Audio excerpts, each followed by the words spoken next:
আসসালামু আলাইকুম। মান কচু দিয়ে রুই মাছ রান্না করব।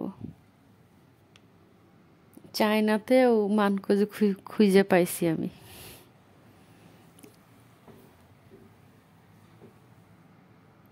এটা হলো কচু, মান কচু।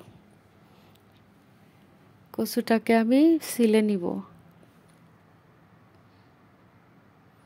কচুটা ছিলা শেষ, আমি একটু এইভাবে কেটে নিচ্ছি, পাতলা করে কেটে নিয়েছি।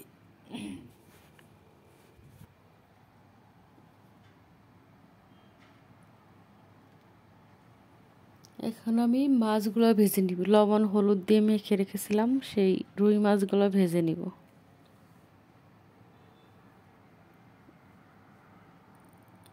মাছগুলা উপর পুট হয়ে গেছে, এখন উল্টিয়ে দিব।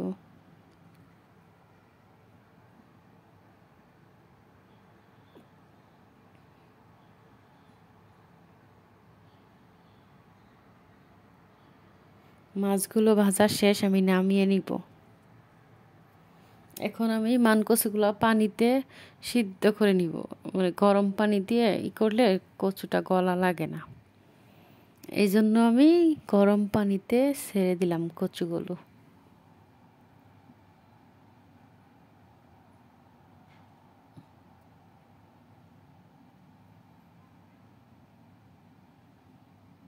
সামান্য লবণ দিয়ে দিব।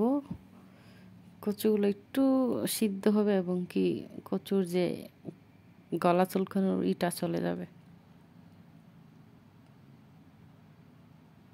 হয়ে গেছে, এখন আমি মূল রান্নায় চলে যাব। কড়াইয়ে তেল দিব।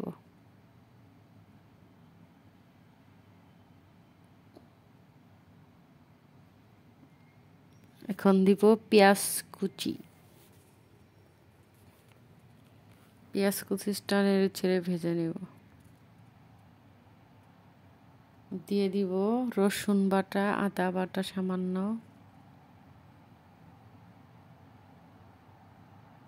হলুদের গুঁড়া 1 চা চামচ,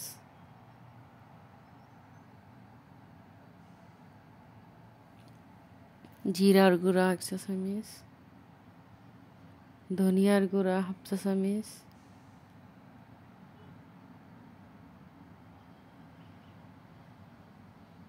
একটু লাল মরিচে বাটা দিলাম আমি এখানে, স্বাদ মতো লবণ দিব, কাঁচামরিচ ফালি দিব কিছু। মশলাটাকে কষিয়ে নিব।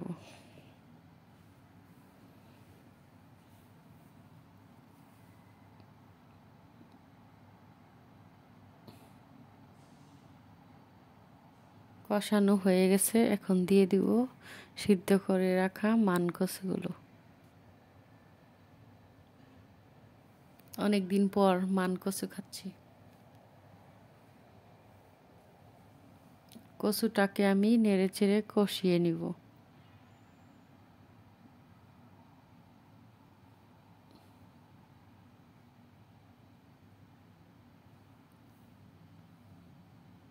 অবশ্যই গরম পানি দিতে হবে কচুতে, না হলে গলা চুলকাবে। ঠান্ডা পানি দেওয়া যাবে না। আমি একটা চুলাতে গরম পানি দিয়েছিলাম, সেটা আমি ঢেলে দিচ্ছি।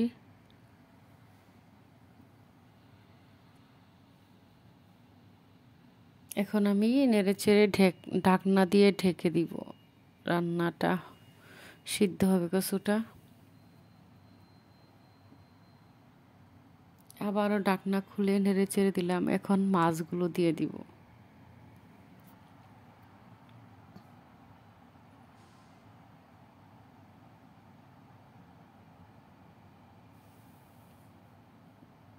মাছগুলো দিয়ে দিলাম, আবারও ঢাকনা দিয়ে দিব। দিয়ে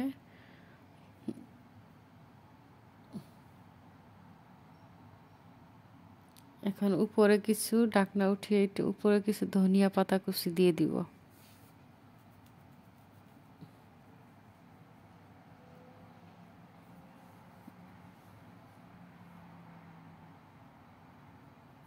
হয়ে গেছে প্রায় আমার মানকচু রান্না। নামিয়ে নিব চুলার থেকে। নামিয়ে পার্টিতে পরিবেশন করব। রেডি হয়ে গেল মানকচু রান্না।